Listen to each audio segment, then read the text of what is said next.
Hello everyone and welcome to my channel, and today I'll be reading an Arlecchino expositor by me. So let's get into it. It promised the kids you'd help them with their studies after lunch, arithmetic for Fremine, reading practice for little Emmy, and playing referee for the twins, who insisted their game of tag required adult supervision. You were exhausted long before the day even began, but he didn't want to worry Arlecchino. She'd been drowning in meetings and work, and the last thing she needed was you adding to her plate. So, whenever she asked how you were doing, you repeatedly told her, "I'm fine." Every time. Every morning. Even this morning.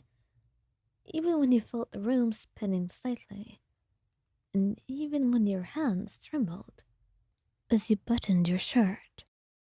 Even when Arlecchino placed a cool hand on your forehead and narrowed her eyes. "You're pretty warm." "It's nothing." You insisted, smiling. She didn't look convinced, but she had to leave for work. She kissed your cheek. "Don't overwork yourself." "I'll try not to," you said. But you knew deep inside that you were lying. The children adored being around you, and honestly it made everything feel worth it. Linny tugged on your sleeve. "Show me that card trick again." Fremine held up a notebook shyly. Could you check my numbers?" And little Emmy crawled into your lap without asking. As usual, you smiled, trying your best to keep up with all of them. But the room was getting brighter. Too bright. And the floor felt like it was shifting under you. Your heartbeat thudded oddly in your chest. When you blinked hard. When you frowned. "Are you okay?"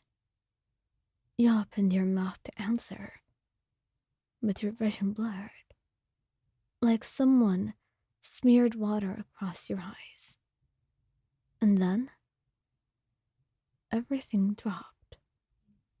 Your knees buckled, and Emmy shouted.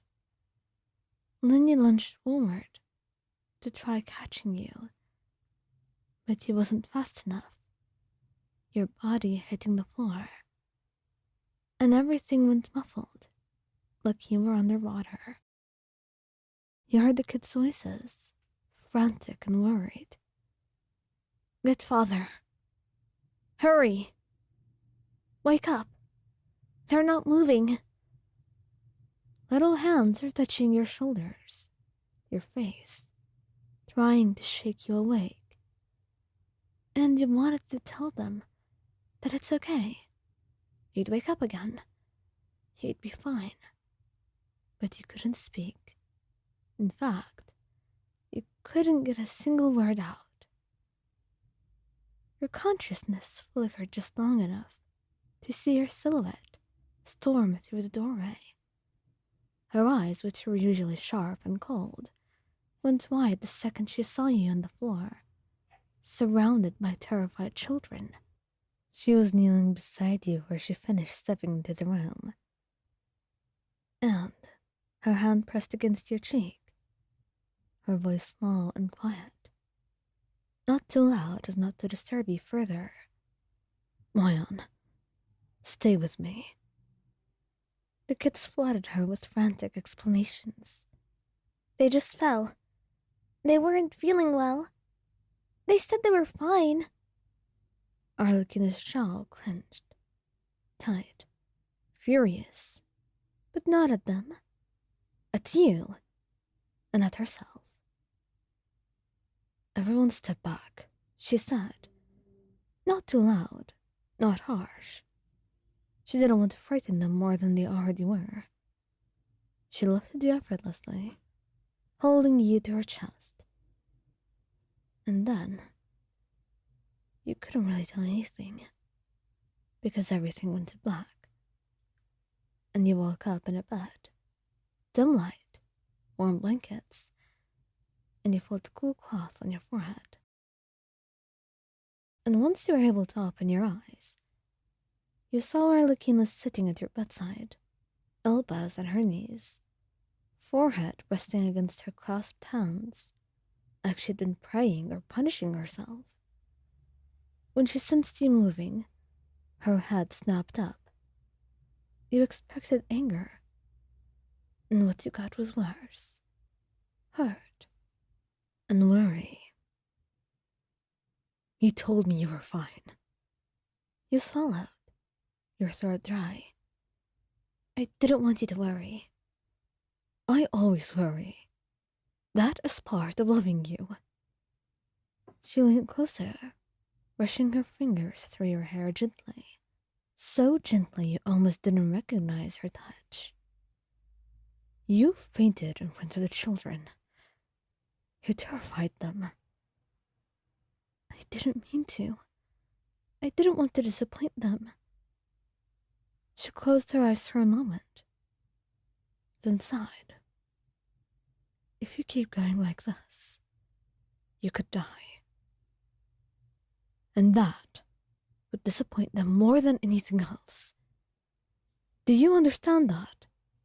Yes, I do. I didn't mean for any of this to happen. Well, good. Because next time, if there ever is a next time, I might just lock you up in here, in your room, until I'm certain that you're well rested. You can't help but laugh, but then you look her in the eyes, and you realize that she's not kidding. She truly means it. And you nod quickly. All right, no need for all of that. I'll rest. I promise. We'll see if I can trust your promise. For now, just make sure you eat well. And once you're feeling better, make sure to apologize to those children. You worried them. We smiled, nodding. And actually, she did feed you. The soup that she made for you specifically. And that was the warmest thing that you've ever had. Full of love and care, in ways you couldn't imagine.